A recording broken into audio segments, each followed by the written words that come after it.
Hi everyone, my name is Richard Young, the creator of this cartoon. I'm not trying to adhere to any particular political ideology, though I must admit I'm probably a little bit right of center in my thinking. With artificial intelligence providing the artistic talent, I've been able to put my thoughts and ideas into these political cartoons.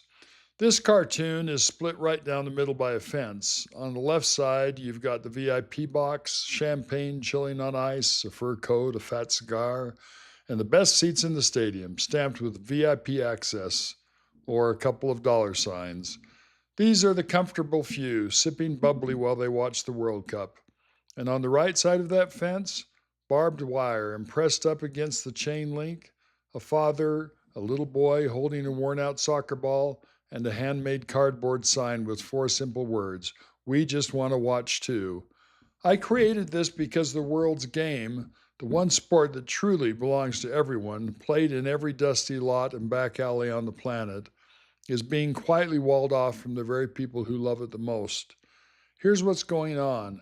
FIFA, the organization that runs the World Cup, loves its slogan, "Football unites the world." But for the 2026 tournament, hosted right here in the United States, Canada, and Mexico, they did something they had never done before. They brought in what's called, quote, dynamic pricing, unquote. If you've ever booked a last minute flight, you know the trick. The price isn't fixed, it surges with demand. Apply that to the biggest sporting event on earth and watch what happens. The most expensive tickets to the final started at $6,730. By the spring, that same seat had climbed to nearly $11,000 for one soccer game. To put that in perspective, the priciest tickets in the last World Cup in Qatar ran around $1,600. Back in 1994, the last time America hosted, the top ticket was under $500. And on the resale market, single seats to the final have reportedly hit tens of thousands of dollars apiece. The backlash has been fierce enough that state attorneys general have opened up an investigation, and one European supporters group flatly called it a, quote, monumental betrayal, unquote. As one economist put it, we may end up with stadiums full not of roaring, face painted fans, but of wealthy spectators taking selfies for their followers. Now, I want to be fair because there is another side to this.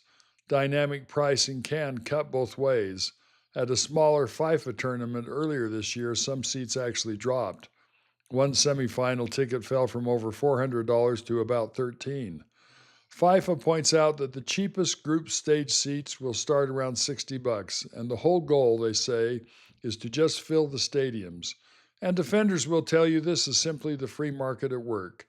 The same surge pricing you already accept on airlines, hotels, and concert tickets. If a seat is worth $11,000 to somebody, then who am I to say they can't pay it? Football isn't a luxury cruise. Its whole magic is that it's the people's game. The poor kid in the favela and the billionaire in the box cheering for the very same goal. And when you put a $10,000 price tag on the final and wrap a barbed wire fence around the rest, you just don't sell a ticket. You quietly tell most of the world's fans, this was never really for you. So here's what I'll leave with you. Is dynamic pricing just the honest free market doing its job? Or is it greed dressed up in economics? Should the world's most popular sport be sold to the highest bidder?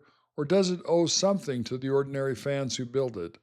And when the cameras pan across a stadium full of empty luxury seats while families watch from the parking lot, who exactly is won?